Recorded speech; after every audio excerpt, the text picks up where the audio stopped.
नमस्कार, तेज हरियाणा से गुरविंदर पन्नू। इस वक्त मैं डबवाली घोट सीट के गांव बनवाला में हूं, जहां पर जेजेपी की ओर से चुनाव प्रचार थमने से कुछ घंटे पहले ही अपनी जो आज के चुनावी कैंपेन की सबसे बड़ी संयुक्त रैली है वो बनवाला में रखी गई है, जहां पर नागौर के लोकप्रिय सांसद हनुमान बेनीवाल जो कि एलएसपी पार्टी के सुप्रीमो हैं, वो यहां पर दिग्विजय सिंह चौटाला को एक बड़ी ताकत देने के लिए पहुंचे। उससे पहले एक बड़े बाइक काफिले के साथ और ओपन जीप में सवार होकर जो सांसद नागौर से हैं हनुमान बेनीवाल, वो दोनों दिग्विजय सिंह चौटाला खुद जीप चलाकर यहां पर इस पूरे काफिले का नेतृत्व कर रहे हैं। और लगातार चुनाव प्रचार थमने से महज कुछ घंटे पहले ही जो दिग्विजय सिंह चौटाला की ओर से डबवाली के बनवाला में एक बड़ी संयुक्त रैली रखी गई है।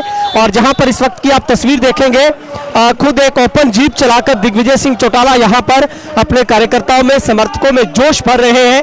और आज बनवाला में नागौर के लोकप्रिय जो सांसद हनुमान बेनीवाल है, वो आज सीधे तौर पर अपना समर्थन देने के लिए, वोट की अपील करने के लिए बनवाला गांव में पहुंचे हैं। और आप देखेंगे एक ओपन जीप में जो खुद चलाते हुए दिग्विजय सिंह चौटाला और उनके साथ सीट पर बैठे हैं हनुमान बेनीवाल, सांसद हैं राजस्थान के नागौर से, वो अपना समर्थन देने के लिए यहाँ पर पहुंचे हैं। तो हम आपको लगातार तस्वीर दिखा रहे हैं, जहां पर एक बड़े काफिले के साथ ट्रैक्टर मार्च, बाइक रैली के साथ बनवाला में रखी गई एक संयुक्त जो रैली है उसको संबोधित करने के लिए। और आखिरी वक्त में भी दिग्विजय सिंह चौटाला की ओर से पार्टी को एक बड़ा बूस्ट देने के लिए, ताकत देने के लिए, कार्यकर्ताओं को जोश भरने के लिए उन्होंने एक बड़ी जो कि बागड़ी बेल्ट की सबसे बड़ी इसे जनसभा कहा जाएगा, और जिसमें सीधे तौर पर जो सांसद नागौर से हैं, बहुत लोकप्रिय सांसद हैं, बेबाक तरीके से वो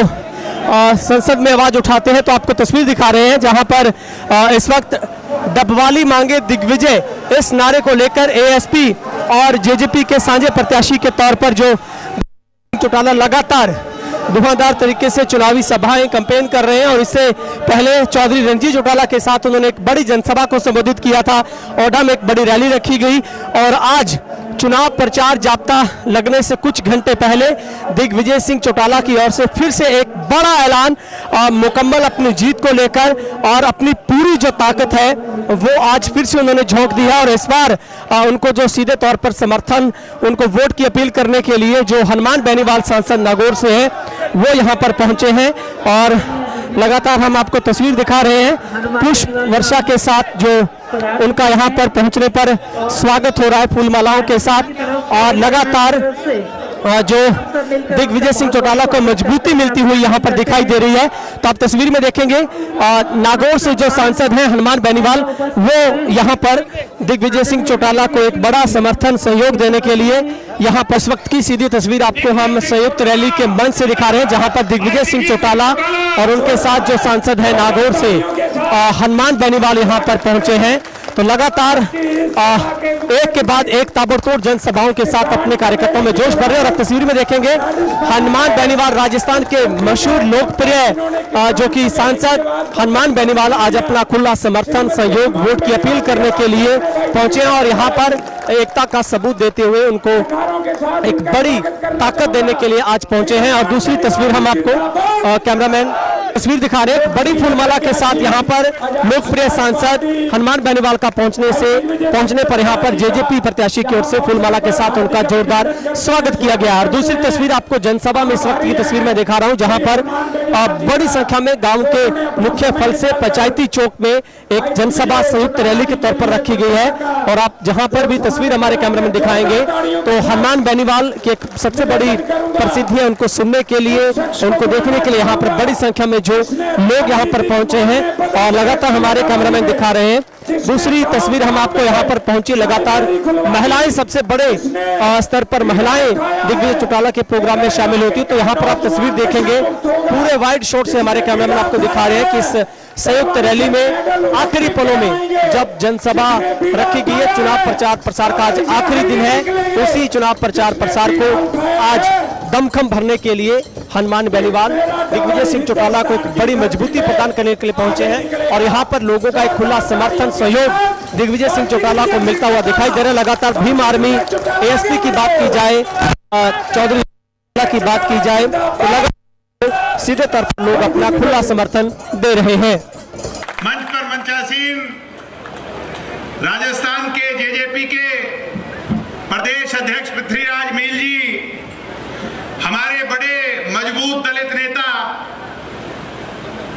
ओडा से करनेल सिंह ओडा जी, लोकप्रिय गायक गगन कोकरी जी, आदरणीय केएस मक्खन जी, रणदीप सिंह मटदादू जी, आदरणीय अशोक वर्मा जी, मैडम रीटा चौधरी जी, आज एक छोटे से संदेश पर 24 घंटे के अंदर आप इन 10 गांव के लोगों ने यहां इस संख्या में खड़ा होकर यहां मौजूदगी दर्ज कराकर जहां मुझ जैसे छोटे से कार्यकर्ता का हौसला अफजाई करने का काम किया, वहीं आने वाली 5 तारीख को जेजेपी एएसपी गठबंधन की जीत को निश्चित से सुनिश्चित करने का जो फैसला आप लोगों ने किया है, मैं 36 बिरादरी के लोगों का, सारे गांव का आप सबका धन्यवाद करता हूं। वहीं हनुमान जी अपने व्यस्त कार्यक्रम में से समय निकालकर हमारे बीच में आज की सभा में शामिल हुए हैं। एक बार जोरदार तालियां बजाकर हनुमान जी का हम अपने यहां पर स्वागत करते हैं, अभिनंदन करते हैं। सम्मानित साथियों, भाषण तो आपने मेरे कई बार सुने हैं, मैं उन बातों को दोहराकर आप लोगों का समय जाया नहीं करूंगा। आज तो हनुमान जी की बातें सुनने आए हैं, उनका भाषण सुनने आए हैं।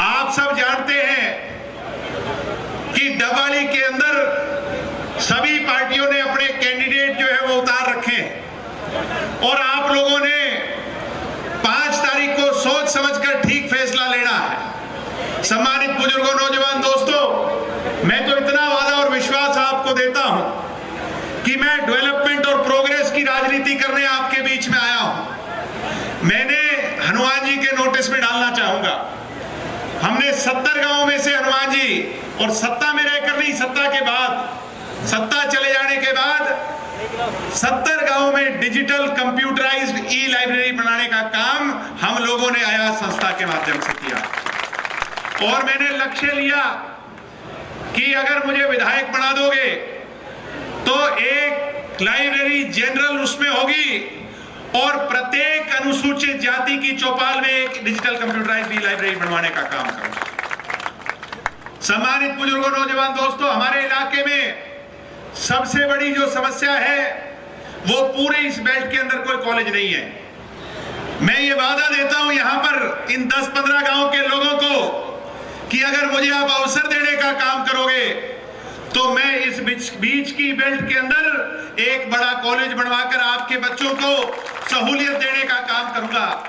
आज हमारे बहुत से स्कूल ऐसे हैं जो अपग्रेड होने वाले हैं। मैं ये वादा आपको देता हूं, जिन जिन गांवों के स्कूल अपग्रेड होने हैं, मैं चंडीगढ़ जाकर उनकी अपग्रेडेशन की लड़ाई कर उनको 12वीं तक करवाने का काम करूंगा। ये वादा विश्वास आपको देता हूं।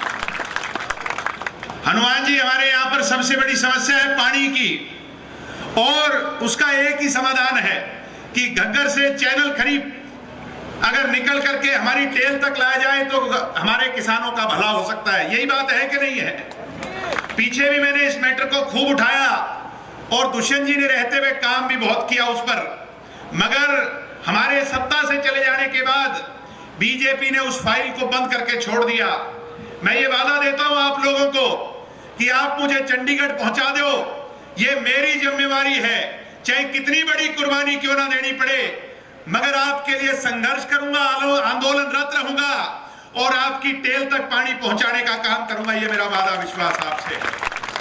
कभी चौधरी देवीलाल जी ने खाड़े बनाए इलाके में लोगों के, कभी चौटाला साहब के राज में बने, उसके पश्चात हमारे इलाके में खाड़ों का निर्माण नहीं हो पाया। हुड्डा का 10 साल राज रहा, बीजेपी का 10 साल राज रहा।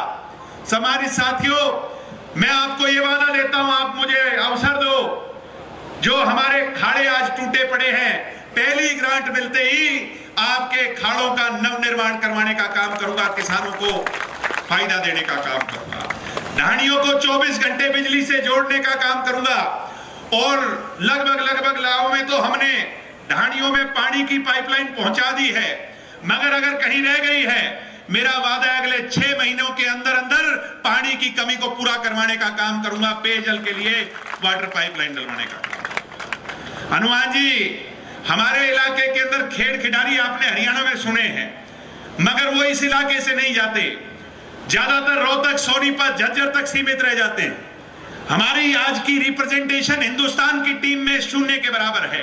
एक सविता हमारी बहन हॉकी टीम की गोलकीपर बनकर जिला सिरसा में से गई है, बाकी आज देख लो 0 के बराबर है।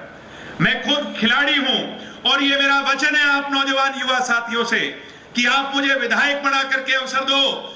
मैं खिलाड़ियों के लिए, आप लोगों के लिए जो डबवाड़ी का स्टेडियम है उसको अंतरराष्ट्रीय सुविधालय स्टेडियम बनवाने का काम करूंगा, सिंथेटिक कोर्ट और डे नाइट फैसिलिटी लाने का काम करूंगा। एक स्टेडियम हेबवाड़ी में बन रहा है, एक स्टेडियम इंडोर स्टेडियम चौटाला गांव में बन रहा है। मेरा वादा है इस बीच की बेल्ट के अंदर भी एक बड़ा व्यवस्थित स्टेडियम बनवाने का काम करेंगे जिससे हमारे नौजवानों को फायदा हो। मेरे कमेरे वर्ग के भाई बैठे हैं, कल चंद्रशेखर जी ने हमें शपथ दिलाई थी कि कमेरे वर्ग का साथ तो नहीं छोड़ोगे दिग्विजय। मैं वहां भी कह करके आया था, जहां कमेरे वर्ग का पसीना बहेगा वहां दिग्विजय चौटाला का खून अगर बहाना पड़ा तो पहली पंक्ति में खड़ा होकर मैं आपको तैयार मिलूंगा। कमेरे वर्ग के साथ कोई अन्याय नहीं होने दूंगा। आज समस्या है मेनली बिजली के बिल ज्यादा आते हैं। आज परिवार पहचान पत्र, आज उसमें देखो घर में पंखा चलता ना हो मगर फैमिली इनकम 3-3, 4-4, 5-5 लाख दिखा देते हैं। आज बहुत समस्या है कमेरे वर्ग की, गुलाबी पीले कार्ड इसके कारण कट गए। आज लोगों को समय पर राशन नहीं मिल रहा। ये मेरा वादा आपसे है कि विधायक बनूंगा, हर गांव के अंदर 1 महीने में एक बार विधायक कैंप लगा करके मेरे खुद के साथियों के साथ मिलकर के जो जो समस्याएं कमेरे वर्ग की हैं उसका निपटारा गांव में आकर के करूंगा। ये वादा और विश्वास आपको देता हूं। मैं सम्मानित बुजुर्गों, नौजवान दोस्तों, चाहे मेरे बुजुर्गों का चेकअप हो, मेरी माताओं बहनों का इलाज का मामला हो, आज इतना आर्थिक बोझ पड़ रहा है। हमें चौधरी देवीलाल के घर में जन्म लेने का अवसर मिला, इससे बड़ा पद नहीं हो सकता। मैं वादा देता हूं मेरी माताओं और बुजुर्गों को कि अगर मुझे अवसर मिलेगा तो आपकी जेब का 1 पैसा नहीं लगने दूंगा। आपके इलाज का सारा खर्च उठवाने का काम करेंगे, आपके चेकअप मुफ्त में करवाने का काम करेंगे। सम्मानित बुजुर्गों, नौजवान दोस्तों, आज काम बहुत है इस इलाके के अंदर करने वाले, मगर हमें व्यवस्था परिवर्तन की लड़ाई लड़नी है। एक तरफ केवी सिंह जी 10 साल यहां पर रहे, कहते रहे, जब भी कोई पूछता था केवी सिंह जी आप काम क्यों नहीं करवा पाते, तो एक ही बात का बहाना बनाता, भाई मेरी चलती नहीं है। यही बात कहते थे कि नहीं? मुख्यमंत्री और मुख्यमंत्री का ओएसडी जो होता है वो मंत्री के बराबर होता है। 10 साल ओएसडी रहे कि नहीं रहे? सम्मानित साथियों, ओएसडी रहकर बहानेबाजी करते रहे और लोगों ने कहा भाई ये एक बहाना इसका दूर कर दो, इसके बेटे को बना के देख लो। मेरे चाचा अमित सिहाग जी को बना करके देख लिया। अब एक ही बात कहे है, भाई हमारी सरकार को नहीं आई बहानो बनावे, कौन बनावे? अब कहे भाई हमारी सरकार को नहीं। तो आज सोचने वाली की बात है, बात एक ही है भाई, जगह केवी सिंह परिवार है की सरकार बनाना चाहे भूपेंद्र हुड्डा जी की, आई बात कहे है को नहीं? मैं गलत तो नहीं कह रहा आपके बीच में थे 10 साल हुड्डा जी को राज देखो, दिल पर हाथ रख के बता दो कि चौधरी भूपेंद्र हुड्डा आपका भला कर सकता है या चौधरी देवीलाल का परिवार आपका भला कर सकता है, ये आपने सोचना है सम्मानित साथियों। इसलिए ये बहानेबाजी कर रहे हैं, ये सरकार में होते हैं तब बहानेबाजी करते हैं और जब विधायक होते हैं तब बहानेबाजी करते हैं। अब पीछे कहने लगे मैं शरीफ बहुत हूं, मुझे शराफत के नाम पर वोट दे दो, और अबूब शहर की सभा में भूपेंद्र हुड्डा को गाड़ी पे खड़ा कर करके कहते हैं कि अगर मेरे कार्यकर्ता की तरफ कोई ऊंची आवाज से देखेगा, ऊंची नजर से देखेगा तो मैं उसका समाधान कर दूंगा। अरे किंगो समाधान कर देगो केवी सिंह जी, ए लोग इतना कमजोर को नहीं, तेरो समाधान तेरा कन राख, ए लोग तेरे डरे को नहीं, तेरी कांग्रेस डरे को नहीं। सम्मानित साथियों, आज दूसरी तरफ मेरे चाचा हैं आदित्य जी। पहले कहते थे मोदी बहुत बढ़िया आदमी है भाई, अब आप कहता को नहीं, अरे ढीला ढीला क्यों बोलो, आना लाग सी मैं झूठ बोलूं। सम्मानित साथियों, फिर कहता खट्टर बहुत बढ़िया आदमी है, खट्टर जी की जय बोलता। बीच में चेयरमैन लेनी तो हमारे नगर पालिका का वो ड्रामा किसी ने भूला नहीं, भेड़ बकरी लेके नगर पालिका में चले गए, लोगों ने हंसी उड़ाई, मजाक बनाया, फिर चेयरमैन ही मिल गई। और चेयरमैन ही मिलने के बाद जब समय काल पूरा हो गया तो और दोबारा बीजेपी ने चेयरमैन ही नहीं दी तो क्या कहने लगे कष्ट निवारण समिति की बैठक में कि बीजेपी उमाड़ी पार्टी को नहीं, कार्यकर्ता की पूछ को नहीं। ये रिकॉर्ड पर हुई बात है। रात को सीएम ऑफिस से फोन आ गया कि आपको चंडीगढ़ बुलाया है। चंडीगढ़ चले गए और चेयरमैन के पद पर हस्ताक्षर करवा दिए थे कि नहीं रातों रात। अरे चौधरी देवीलाल के परिवार खातर एक चेयरमैन के मायनो रखे गए, एक चेयरमैनी में मान गए और कहने लग गया यूं बढ़िया तो पार्टी कोई को नहीं, बीजेपी सारों बढ़िया पार्टी है। आई बात है कि नहीं? और फिर जब टिकट काट दी 1 महीना 1.5 महीना में, फिर के कहने लग गया यूं घटिया पार्टी को नहीं। अरे तेरे स्टैंड तो क्लियर कर ले भाई, पार्टी बढ़िया है कि घटिया है। आज अशोक तंवर ने दोबारा कांग्रेस ज्वाइन कर ली तो मन तो लगे मेरो चाचो बीयू भी 21 है, अशोक तंवर को देखो स्टैंड है, बीयू भी सवायो है। अभय सिंह चौटाला पर बंदूक तानते थे, किसको नहीं पता, सारा बच्चा जानता है। और आज दिग्विजय चौटाला को हराने के लिए उन्हीं से हाथ मिला लिया है कि नहीं मिला लिया, बेमेल गठबंधन कर दिया। मगर अभय सिंह चौटाला बहुत समझदार आदमी है, इंगे सागे में बाई करसी जकी सीताराम सागे करी कौन करी। तो मैं ये कहना चाहता हूं, ये बेमेल गठबंधन है। ये सिर्फ और सिर्फ 5 तारीख तक एक दूसरे के साथ है, 5 के बाद इनमें इनके थाली और इनके जो ढोल बजलाएंगे ये साथ नहीं रह सकते, इनकी ये एक घर के अंदर नहीं बच सकते। सम्मानित साथियों, आदरणीय बुजुर्गों, मैं आपको ये वादा देता हूं, मेरा ये वचन आपसे है। मेरे पिताजी को आपने एमएलए बनाया, हनुमान जी 2009 में मेरे पिताजी इस सीट से एमएलए बने। कांग्रेस ने, हुड्डा ने मेरे पिता और मेरे दादा को 10 साल की कैद करा करके जेल में डाला और मेरी मां को राजनीति नहीं आती थी, वो घर बैठी थी। उन्होंने, ये बनवाड़ा के लोग, इन बुजुर्गों को देख के कह सकता हूं, ये यहां से इकट्ठे होके गए, डवाली हल्के के लोग इकट्ठे होके गए। मेरी मां ने कहा भाई मेरे को ये राजनीति की ABCD नहीं पता, मैं क्या एमएलए बनूंगी, किसी और को टिकट दिलवा दो। इन लोगों ने कहा कि नॉमिनेशन भर दो, बाकी काम मैं आप ही आप कर लेंगे। आई बात यही को नहीं। इन बुजुर्गों ने अजय सिंह चौटाला बनकर के लड़ाई लड़ी थी, मेरी मां को घर बैठे एमएलए बनाया था। सम्मानित साथियों, आपका ऋण हम कभी चुकता नहीं कर सकते, आपका ऋण हमारे सिर पर जो है उसको हम कभी पूरा नहीं कर सकते, मगर आपके लिए भी हमने कोई कमी नहीं आने दी। जब भी कोई बात बनवाड़ा और इस इलाके को लेकर के आई, रिसालिया खेड़ा को लेकर के आई, बिजुवाड़ी को लेकर के आई, गोदिका को लेकर के आई, कालवाड़ा को लेकर के आई, नुयावाड़ी को लेकर के आई, रामगढ़ को लेकर के आई, चाहे सरकार थी या नहीं, मगर आपकी लड़ाई को हमने अपनी लड़ाई मान करके लड़ा के नहीं लड़ा, इस बेल्ट की लड़ाई को सम्मानित साथियों। तो आज आपका ये बेटा, आपका ये भाई चुनावी मैदान में, और अपने कहते हैं कि मूल से ब्याज प्यारा होता है, इस बात को कहते हो कि नहीं? तो मैं थारो टाबर लगा लो, बेटो लगा लो, भाई लगा लो, हूं तो थारो ही। आ बात मैं थाने कह के जाऊं, जब तक जीऊंगा, जब तक इन रगों में चौधरी देवीलाल जी का खून गर्म होकर के दौड़ेगा, इस डवाली को छोड़ के नहीं जाऊंगा, आप लोगों को छोड़ के नहीं जाऊंगा, आपके बीच में रहूंगा, आपका सेवादार, आपका पहरेदार बनकर के लड़ाई लड़ूंगा। और जहां मुझे खड़ा करोगे, आपको कभी पीठ नहीं दिखाऊंगा, बल्कि आपकी अगुवाई कर करके उसको आगे बढ़ाने का काम करूंगा। आज हनुमान जी हमारे बीच में आए हैं, मैं चाहूंगा कि हम सब बैठ करके हनुमान जी की बात को सुने और उसके बाद नारे लगाते हुए सभा को हम विराम देंगे। साथियों, झूठा प्रचार तो सारा लोग ही करे, झूठा प्रचार, आप उनके पास कुछ बचा नहीं। मुझे कहने लगे कि इस रैली को कैंसिल करने के लिए झूठा प्रचार कर रहे थे नैलो वाले, तो बेचारों के पास कुछ बचा नहीं। अब काल रैली जी की थारी रैली गैड़ा, सारा गैड़ा आपको नहीं। कल हमारी रैली थी जी, ऐसा हजूम था, मुझे हनुमान जी ने खुद फोन कर करके बधाई दी, रैली हो तो ऐसी हो, बहुत बढ़िया रैली थी कल हमारी। और आज फिर एक छोटे से नोटिस पर 10 गांव के लोग, 15 गांव के लोग, हम मोदीज लोग यहाँ पर इकट्ठे हुए हैं। मैं आपसे फिर कहूंगा, हाथ जोड़ के, जोड़ी फैला के, मैं आपका बच्चा, आपका भाई, आपका बेटा, आपसे वोट की अपील करता हूं।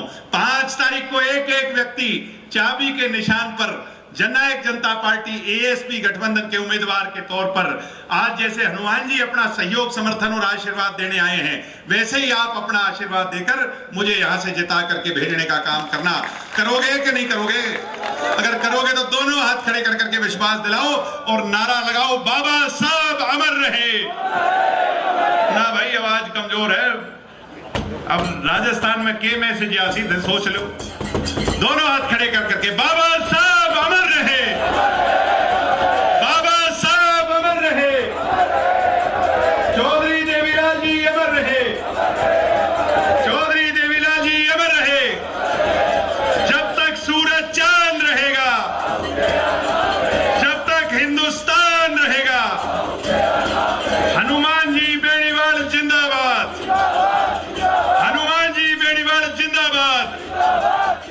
किसान नेता हनुमान बेनीवाल संघर्ष करो, हनुमान बेनीवाल संघर्ष करो, हनुमान बेनीवाल आगे बढ़ो।